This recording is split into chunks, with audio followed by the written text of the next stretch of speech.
Avis vascular centre మన దేశంలోనే the best varicose vein hospital. Give him a big round of applause. దానికన్నా popular dialogue నేను జనాల్లోకి బాగా వెళ్ళింది ఒకే ఒక dialogue, with blessing of Roja madam, PADINA వదినా. ఇది నా ఫస్ట్ జనాల్లోకి వెళ్ళింది. దాని తర్వాత మళ్ళీ అంతే గోముగా నాగబాబు గారిని BAVA బావా ఈ డైలాగ్. ఆ తర్వాత what are you talking, give him a big round of applause. ఇది అసలు ఇంగ్లీష్ కామెడీ అంటే ఇంగ్లీష్తో కూడా కామెడీ చెయ్యొచ్చు అని స్టార్ట్ చేసింది అప్పారావు గారి దగ్గర నుంచి జనాలకి తెలిసింది. అంటే ఇంగ్లీష్తో ఇలా మాట్లాడి కూడా ఫన్ చేయొచ్చు అన్న అప్పారావు గారు ఇప్పుడు ఏమైపోయింది? కామెడీ జనాలు తెలుగు ఆడియన్స్ని ఎందుకు ఎంటర్టైన్ చేయలేకపోతున్నారు? కామెడీ జరుగుతూనే ఉంది. నిజంగా చెప్పాలంటే నేను ప్రస్తుత పరిస్థితుల్లో ఇంట్లో తక్కువ, ఇన్నోవాలు ఎక్కువ, హౌస్లో తక్కువ, బస్సులో ఎక్కువ, మళ్ళీ ఇంట్లో తక్కువ, ఇండియన్ ట్రైన్లో ఎక్కువ, ఖాళీగా తక్కువ, కారులో ఎక్కువ నా జర్నీ జరుగుతుంది. బాగుంది. ఒక్క మాటలో చెప్పాలంటే జబర్దస్త్గా ఉంది జీవితం. జబర్దస్త్ నాకు ఇచ్చిన జీవితం 100% బాగుంది. కామెడీ ఎక్కడా తగ్గలేదు. కాకపోతే మార్పులు చేర్పులు కొన్ని జరుగుతాయి కాబట్టి దానికి మనం అడ్జస్ట్ అవ్వాలి. ఇప్పుడు ఇంకా చెప్పాలంటే నేను గ్రామీణ ప్రాంతాల్లో కూడా వెళ్ళేటటువంటి అవకాశం వచ్చింది. జబర్దస్త్ అంటే ఒక కేవలం మీడియా ద్వారా. నేను ఇప్పుడు ఏంటంటే ఒకవైపు జబర్దస్త్ చేస్తూ, మరోవైపు ఈవెంట్లు చేస్తూ, ఇంకోవైపు సినిమాలు అడపా చేస్తూ, మరొకటి నాటకం. చింతామణి నాటకంలో నేను ఒక క్యారెక్టర్ చేస్తున్నాను. అది కూడా నెలకి ఇంచుమించుగా ఒక 5 నుంచి 10 రోజులు చేస్తున్నాను. అంటే జనాల్లోకి వెళ్ళేటటువంటి ఒక మంచి అవకాశం మళ్ళీ నాకు వచ్చింది. అది నాకుగా నేను ఏర్పాటు చేసుకున్నది. మీకు మీ వర్క్ గురించి మీకు తెలుస్తుంది, ఆడియన్స్కి అయితే తెలియదు. ఎందుకంటే మిమ్మల్ని జబర్దస్త్ అనే టీవీ షోలో జనాలు అందరూ చూసి అలవాటు పడిపోయారు. అంటే టీవీలో కనిపిస్తారు, ఈయన బయట తక్కువ కనిపిస్తారు అనే మైండ్ సెట్తో ఉండేవాళ్ళు. అలాంటిది ఇప్పుడు అప్పారావు గారు అంటే అరే ఆయన అప్పుడు మంచి కామెడీ చేసేవారు కదా, ఏమైపోయారు ఆయన అనే క్వశ్చన్ అడుగుతున్నారు. ఆ గ్యాప్ రావడానికి టీవీలోనే కొంచెం తగ్గడం వల్లే కదా. తగ్గడం అంటే నేను జబర్దస్త్ స్టార్ట్ అయింది ఎప్పుడంటే ఫిబ్రవరి 7, 2013. నేను 1 ఇయర్ తర్వాత 2014లో ఎంటర్ అయ్యాను, with support of Shakalaka Shankar గారు. శకలక్ శంకర్ గారికి బి చిన్నకృష్ణ గారు, ఈయన దర్శకుడు, వివి వినాయక్ గారి శిష్యుడు. ఈయన కూడా ఒక 4-5 సినిమాలు చేశారు. వీడి తేడా, బ్రదర్ ఆఫ్ బొమ్మాలి, అక్షర, తర్వాత ఏమో కొన్ని సినిమాలు చేశారు. ఆయన సపోర్ట్తో శకలక్ శంకర్ గారు నాకు అవకాశం ఇచ్చారు.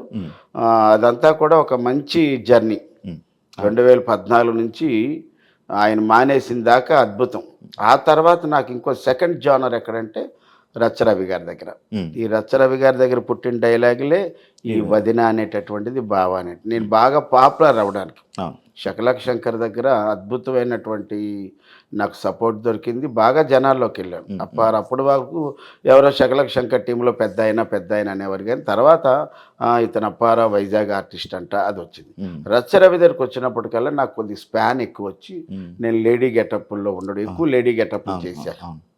అలా నాకు బాగా పాపులారిటీ వచ్చింది. తర్వాత మళ్ళీ రచ్చరవిసి ఆయన మానేసి సినిమాల్లోకి వెళ్ళిపోయాడు. ఆ తర్వాత మళ్ళీ నేను బుల్లెట్ భాస్కర్ టీంలోకి రావడం, అక్కడ కూడా మంచి పేరు వచ్చింది.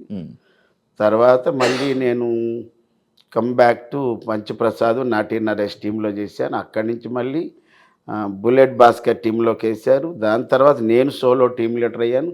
దాని తర్వాత చలాకీ చంటి గారి టీంలో వేశాను. అంటే మీది యాక్చువల్ చెప్పాలంటే ఇలా టీమ్స్లో కామెడీ చేస్తున్నప్పుడు చాలా బాగుండేది. ఎప్పుడైతే మీరు టీమ్ లీడర్ అయ్యారో అప్పుడు కొంచెం డౌన్ స్టార్ట్ అయిందని అనుకోవచ్చా? నాకు 13 వారాల వరకు ఇచ్చారు. 13 వారాల తర్వాత కొద్దిగా హైపర్ టెన్షన్ అవన్నీ కనబడడంతో నితిన్ భరత్ గారు హెల్త్ పాయింట్ ఆఫ్ వ్యూలో మీకు చాలా హైపర్ టెన్షన్ కనబడుతుంది, దాన్ని మేము రిస్క్ తీసుకోలేము, దయచేసి మీరు మళ్ళీ కంటెస్టెంట్గా రండి అన్నారు. నా 13 వారాల్లో కూడా మంచి స్కిట్లే ఇచ్చాను నేను. అయితే 13 వారాల్లో జనాల్లోకి వెళ్ళాను. నేను సోలో ఆసమ్ అప్పి అనేటటువంటి టైటిల్తోనే వచ్చాము. సరే, ఇంకా డైరెక్టర్లే మనకు ఒక అవకాశం ఇచ్చారు. డైరెక్టర్లే నాలో ఉన్న ఒక హైపర్ టెన్షన్ గమనించి వద్దండి మీ ఏజ్ ఫ్యాక్ట్లో మీకు రిస్క్ ఉంది కాబట్టి వద్దు అనగా నేను కూడా వారి మాటని నేను గౌరవించి వెనక్కి వచ్చాను. సరే మీకు ఇంకొకటి లేడీ గెటప్‌లోనే బాగా మీకు ఇది కదా సార్? మీ మాటలు గాని, మీ కామెడీ గాని ఎక్కువ లేడీ గెటప్‌లో పండేది కదా? లేడీ గెటప్ ఒక్కటే కాదు, ఇప్పుడు మీరన్న ఇంగ్లీష్ మాటలు కూడా ఇంగ్లీష్ మాటలు. లేడీ గెటప్ నాకు ఎక్కడ ప్లస్ అయిందంటే ఇప్పుడు ఉన్నటువంటి ఆల్ లేడీ గెటప్స్ అందరూ కూడా ఇంచుమించుగా ఒక 25 లోపు అందరూ పిల్లలే, 25 ఏళ్ల వయసు వాళ్ళే. వాళ్ళ వాయిస్లు అన్నీ చాలా క్యూట్ అండ్ స్వీట్గా ఉంటాయి. వీళ్ళందరిలోకి నేను శారీ కడితే ఒక ఆంటీ లాగా అలా కనబడేవాడు. దానివల్ల నాకు కొద్దిగా సపరేట్ ఐడెంటిటీ వచ్చింది.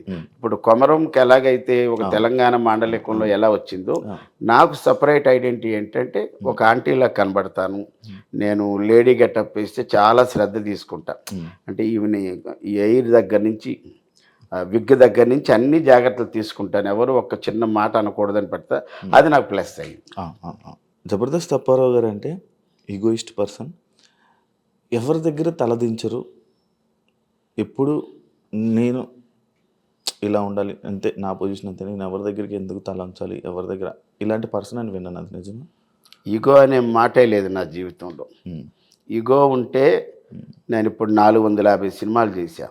450 సినిమాలు చేశా. ఇప్పుడు 2000 నుంచి ఇప్పటి వరకు చూసుకుంటే. ఈగో ఉంటే నేను చాలా ఇదిగా ఉంటా. అది లేదు నా దగ్గర. నేను ఎందుకంటే బేసిక్గా నేను స్టేజ్ నుంచి వచ్చాను కాబట్టి ఆ ఈగో అనేటటువంటిది నా నరాన ఉండదు. నేను కామన్ మ్యాన్ లాగా ఉంటాను. రెండోది ఏంటంటే అందరితో కలిసిపోయి ఉంటా. జబర్దస్త్లో నాకు పెద్ద ప్లస్ పాయింట్ ఏంటంటే ఒక సాధారణ కంటెస్టెంట్ దగ్గర నుంచి ఒక team leader, super team leader వరకు నన్ను బాబాయ్ అనిపిస్తుంది. ఇంకంతకంటే మనకు గౌరవం ఉంది శివ.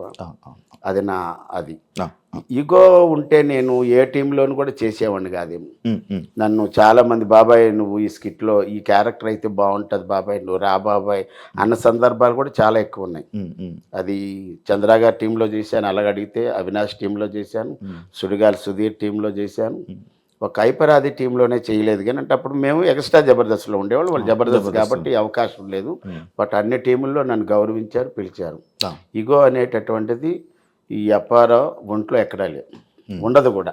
నాకు ఇంకో డౌట్ ఉండే, ఈ ఉంగరాలు అవన్నీ పెడతారు కదా సార్, ఏంటి సార్ అది? ఇది అందరూ సెంటిమెంట్ అనుకుంటారు కానీ సెంటిమెంట్ ఏం కాదు. నాకేంటంటే వేళ్ళకు ఉంగరాలు ఉండటం ఇష్టం. నా టార్గెట్ ఇంతకుముందు చెప్పాను చాలా ఇంటర్వ్యూలో, నాకు 100 తులాల బంగారం ఒంటి మీద వేసుకోవాలి, అది నా కోరిక.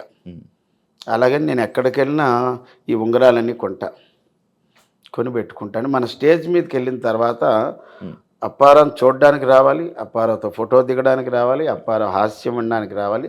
అంత బాగా తయారవుతాను. ఒక పెళ్ళిళ్ళు అలాంటివి ఉంటే నేను ట్రెడిషనల్గా తయారవుతాను, ఒక షాల్ వేసుకొని. అదే కాలేజీ ఫంక్షన్ అంటే బ్లేజర్ వేసుకొని మంచి కళ్ళజోళ్ళు ఇవన్నీ పెడతాను. ఆయా ప్రోగ్రామ్కి సంబంధం అంటే మనల్ని వాళ్ళు డబ్బులు ఇచ్చి పిలిపిస్తున్నారు. వాళ్ళకి మనం మన డ్రెస్తో ఆనందం కలిగించాలి, మన మాటతో ఆనందం కలిగించాలి, మన ఆస్తితో వాళ్ళు మైమరిపించాలి. అప్పుడే మనకి ఇవన్నీ కూడా ఏదో సెంటిమెంట్ అంటారు కదా, సెంటిమెంట్లు కాదు, నా ఉన్నవన్నీ కమిట్మెంట్లే. కాబట్టి డబ్బు మనకి ఈ ఉంగరం రాజాంలో పద్మం జ్యువెలరీ అని ఓపెన్ అయింది. అప్పుడు మమ్మల్ని ఒక ఈవెంట్కి పిలిస్తే ఆ షాప్లోకి వెళ్ళి ఒక గంట వెయిట్ చేసాం.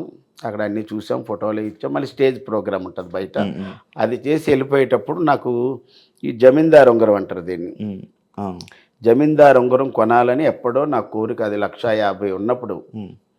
తర్వాత ఇవి వెండి, ప్యూర్ వెండే, గోల్డ్ కాదు, ఇవన్నీ ప్యూర్ వెండి. ఒక్కొక్కటి 4-5 వేల రూపాయలు ఉంటాయి. వాళ్ళు ఇచ్చిన డబ్బుల్లో నేను ఇంచుమించుగా ఒక డిస్కౌంట్లు అన్నీ పోయి నాకు మీద అభిమానంతో ఒక 8,000 రూపాయలకి 3 ఉంగరాలు ఇచ్చారు. కాదు సార్, మీరు బాగానే సంపాదించారు, బాగా ఈవెంట్లు చేస్తారు, జబర్దస్త్లోనే చాలా సంవత్సరాలు చేశారు. ఆ డబ్బంతా బంగారం ఉంటుంది కదా సార్, ఉన్నది బంగారం లేదని అంటాం లేదు కానీ ఉంది. కానీ నేను ఇప్పుడు బయట ఈవెంట్లకు వెళ్ళినప్పుడు ఏంటంటే మనకి ఎక్కువ క్రౌడ్ వచ్చి ఎవరి పనుల్లో వాళ్ళు ఉంటారు.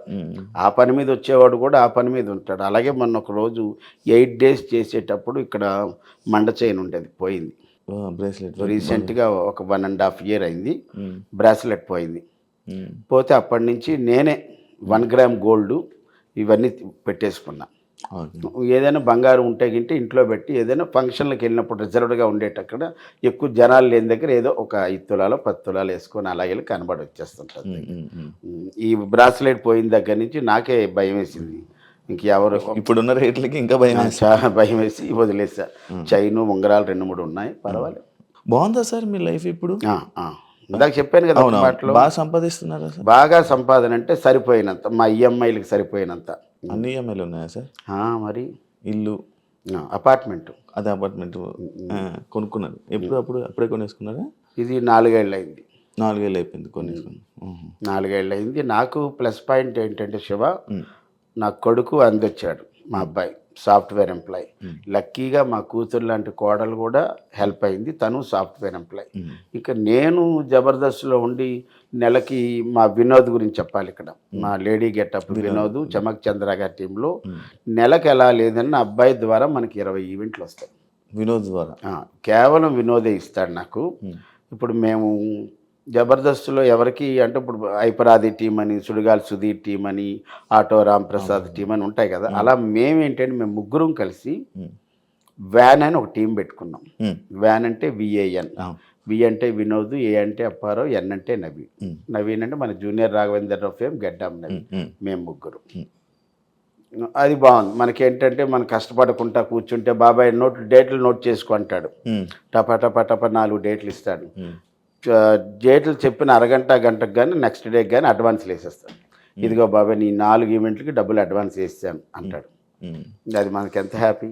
బయట ఈవెంట్లు కాదు, బయట ఈవెంట్లు నాకు కొన్ని వచ్చినప్పుడు నా ఈవెంట్లో కంపల్సరీగా వాళ్ళిద్దరు ఉంటారు. వినోద్కి ఈవెంట్ వస్తే మేమిద్దరం ఉంటాం, నవీన్కి వస్తే మేమిద్దరం ఉంటాం, టోటల్గా మేము ముగ్గురు ఉంటాం. సార్ నార్మల్గా నేను ఒకటి విన్నది ఏంటంటే ఈవెంట్లలోని జబర్దస్త్ ఆర్టిస్టుల వల్ల ఈవెంట్లకి మిగతా గెస్ట్లకి ప్రైజెస్ డౌన్ అయ్యాయి, వీళ్ళు తక్కువకి వెళ్ళిపోతున్నారు కదా అని చెప్పని అంటారు. దాన్ని మీరు యాక్సెప్ట్ చేస్తారు? ఐ అగ్రీ విత్ యూ, నేను ఓకే చేస్తాను. ఇప్పుడు కొంతమంది ఇక్కడ సెలబ్రిటీ గెస్ట్కి వెళ్తే కొంతమంది 2.5 లక్షలు తీసుకుంటున్నారు ఒక వ్యక్తి, ప్లస్ 2 and fro ఫ్లైట్, అక్కడ స్టార్ హోటల్.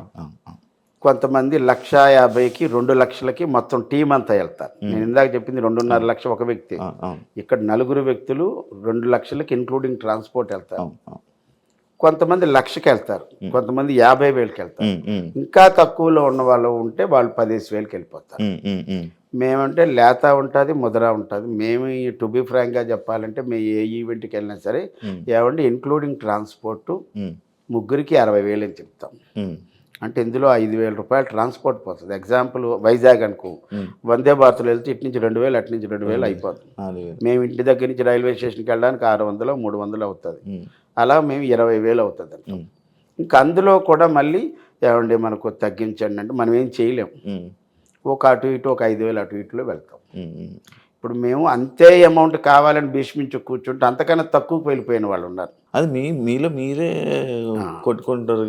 మనం ఏం చేయలేము. మన టార్గెట్ ఏంటంటే నెల అయ్యేటప్పటికి ఇదిగో మన ఈఎంఐలతోని బయటపడాలి, ఈ నెల బాగుండాలి అనుకుంటే తక్కువలో తక్కువ నాకు ఒక 3 లక్షల రూపాయలు అయితే సంపాదిస్తాం మంత్లీ. ఒక్కోసారి ఆ 3 లక్షలు కూడా రాకపోవచ్చు. ఇప్పుడు ఇదే నెల మార్చి నెల తీసుకుంటే 1, 2, 3, 4 లేదే లేదు, ఇంట్లో ఖాళీగా కూర్చున్నాం. మళ్ళీ 5, 6, 7 చేసి 8, 9, 10, 11, 12, ఈరోజు 12, 13 లేదు, మళ్ళీ 14 ఒకటి వస్తే లేదు, మళ్ళీ 15 లేదు, ఇంకంతే. సార్ ఇప్పుడు నార్మల్గా ఓపిక ఎలా ఉంటుంది? అంత ట్రావెలింగ్ అదంతా ఓపిక, ఇంకా ఎంత కష్టపడతారు మీకు అనిపించలేదా? అంటే ఇంత మీ అబ్బాయి గురించి చెప్పారు, మీ కోళ్ళ గురించి చెప్పారు, అయిపోయింది అబ్బా స్టేజ్ అంతా అయిపోయింది, సంపాదించేసారు, కొంచెం ఖాళీ కూర్చుందా? సంపాదించేశారంటాను లేదు, నేను జబర్దస్త్ అప్పారావు సెటిల్ అయ్యాడనే మాట లేదు. ఎందుకంటే ఇప్పుడు ఇక్కడ ఉన్నటువంటి అపార్ట్మెంట్కి ఈఎంఐ కట్టాలి, వైజాగ్లో దీనికన్నా ముందు కొన్న అపార్ట్మెంట్కి ఈఎంఐ కట్టాలి, అబ్బాయి కారుకి ఈఎంఐ కట్టాలి, ఎల్ఐసీలకు కట్టాలి, హెల్త్ ఇన్సూరెన్స్లకు కట్టాలి, ఇంకా తినడానికి మెయింటెనెన్స్, ఇవన్నీ. అంటే సెటిల్ అయినటువంటి పరిస్థితి. సెటిల్ అంటే ఎప్పుడంటే నేను ఏ పని చేయకుండా ఉండి నెల అయ్యేటప్పటికి 1వ తారీఖు నుంచి 5వ తారీఖులో బ్యాంక్కి వెళ్ళి మనకు వచ్చేటటువంటి ఇంట్రెస్ట్లో లేకపోతే డబ్బులు 1 లక్ష 2 లక్షలు తీసుకుంటే ఇంకే ఈవెంట్లు చేయక్కర్లేదు, మన హాయిగా ఇంట్లో కూర్చొని టీవీ చూస్తే జీవితం వెళ్ళిపోద్ది. అంటే ఇది సెటిల్మెంట్ కాదు. ఎట్ ది ఏజ్ ఆఫ్ 59 నేను ఇంకా సెటిల్ అవ్వలేదని చెప్తా. జబర్దస్త్ పని అయిపోయింది అంటే యాక్సెప్ట్ చేస్తారండి? అయిపోయింది అంటే రేటింగ్ పడిపోయింది కాబట్టి అయిపోయింది అంటున్నారు, కానీ గుడ్ గోయింగ్ కదా, దానికి మార్పులు చేర్పులు జరుగుతూనే ఉన్నాయి. అంటే జబర్దస్త్ పడిపోయిందంటే ఒక్కొక్కరు ఒక్కొక్క రీజన్తో వెళ్ళిపోయారు, అది మీకు తెలుసు. అవును, నేను చాలా మంది జబర్దస్త్ రీసెంట్గా చాలా మంది ఆర్టిస్టులు చేసిన తీసేశారు, మమ్మల్ని వద్దనుకున్నారు, మేము ఉన్న రోజులు ఉన్నారు, మమ్మల్ని పీకి పడేశారు. అది వాస్తవంగా జరుగుతుంది. ఎగ్జాంపుల్ నేనే మొన్నటి వరకు నోకరాజ్ టీంలో ఉన్నా. అవును, నోకరాజు అంటే నోకరాజ్ టీంలో ఉన్న తర్వాత నోకరాజ్ అనుకోకుండా బిగ్ బాస్ లాంటి షో మా టీవీలో ఒకటి వస్తుంది కపుల్స్ది, అందుకే వెళ్ళిపోయా. Mad for each other, made for each other, mad for each other దానికి వెళ్ళిపోయాడు. సరే వెళ్ళినా గుడ్ లక్ అన్నాం. అప్పుడు ఆ టీంలో నేనున్నాను. ఉన్నప్పుడు మమ్మల్ని హోల్డ్లో పెట్టారు, ఆగా.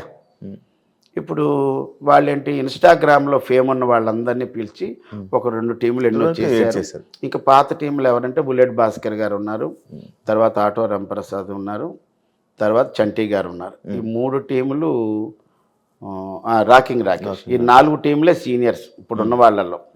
అప్పట్లో ఉన్న 12 టీముల్లో ఇప్పుడున్నవి 4 టీంలు సీనియర్లు, మిగతా అంతా ఇన్స్టాగ్రామ్లో ఉన్నారన్నమాట. వాళ్ళు ఏంటంటే రేటింగ్ పడిపోతుంది. ఇప్పుడు వ్యాపారం పడిపోయినప్పుడు మనం ఏం చేయాలి, పాత కొత్తనో పక్కన పెట్టి ఇంకా ఏదో కొద్దిగా యాడ్ చేసి చేయాలి. ఇప్పుడు ఎంతమంది ఉన్నారు, చాలా మంది ఉన్నారు.